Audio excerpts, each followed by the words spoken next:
যারা এই দায়িত্বে রয়েছেন তারা কিন্তু খুব দ্রুত সময়ের মধ্যে এই যে কুরবানির পশুর যে বর্জ্য রয়েছে সেটি কিন্তু পূর্ব ঘোষিত যেই ঘোষণা ছিল সিটি কর্পোরেশনের 12 ঘন্টার মধ্যে পরিষ্কার সেটি কিন্তু করার চেষ্টা। আমরা একজন পরিচ্ছন্ন কর্মীর সাথে কোনো কথা বলার চেষ্টা করব। আমাদের তো 12 ঘন্টার নির্দেশনা দিছে, আমরা যথেষ্ট চেষ্টা করতেছি আমাদের অফিসারদের আমাদের প্রশাসকের নির্দেশ মতো কাজ করার জন্য। আসলে এটা সমস্যা হচ্ছে বাড়ি থেকে না বলে তারা ফাট করে ফেলে দেয়, ওটাই অনেক সময় আমাদের চোখেও পড়ে না। আমরা যথেষ্ট চেষ্টা করি যেন নিয়ে আসি।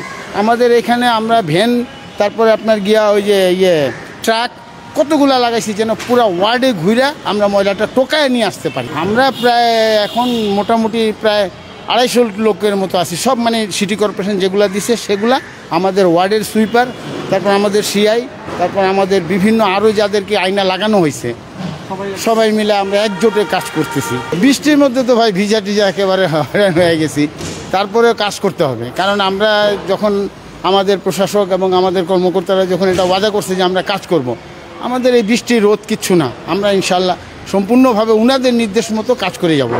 দেখছিলেন যারা এখানকার পরিচ্ছন্ন কর্মীরা যারা রয়েছেন তারা কিন্তু চেষ্টা করছেন যে এই সিটি কর্পোরেশন যে পূর্ব ঘোষিত যে ঘোষণা ছিল যে 12 ঘন্টার মধ্যে যেই কুরবানির যে পশুর বর্জ্য সেটি সরিয়ে ফেলা হবে এবং সেই প্রেক্ষিতে তারা কিন্তু কাজ করে যাচ্ছে। এবং সকালে যে বৃষ্টি ছিল এবং বৃষ্টির মধ্যেও কিন্তু তারা বলছিলেন যে বৃষ্টির রোদ কোনোটাই তারা কিন্তু মানছেন না। 12 ঘন্টার মধ্যে যেই জেলা প্রশাসকের পক্ষ থেকে সিটি কর্পোরেশনের পক্ষ থেকে যে ঘোষণা করা হয়েছিল যে দ্রুত সময়ের মধ্যে এই কুরবানির পশুর যে বর্জ্য রয়েছে সেটি পরিষ্কার করতে হবে, সেই দায়িত্ব তারা কিন্তু পালন করছেন এবং বিভিন্নভাবে বিভিন্ন লোকও কিন্তু তারা নিয়োগ দিয়েছেন যাতে খুব দ্রুত সময়ের মধ্যে কিন্তু এই যে পরিষ্কার পরিচ্ছন্ন যে বিষয়টি রয়েছে সেটি যাতে হয় এবং সাধারণ মানুষের যে ভোগান্তি সেটি যাতে কোনোভাবে না হয়। একটি শুধু যদি আপনাদের জানা রাখে, আমি যে স্থানটি রয়েছে সেখানেই 250-র অধিক যেই যারা শ্রমিকরা রয়েছেন তারা কিন্তু এখানে কর্মদিন রয়েছেন এবং চেষ্টা করছেন যে খুব দ্রুত সময়ের মধ্যে তারা যাতে এই যে ব্যবস্থাপনা সেটি যাতে শেষ করতে পারে।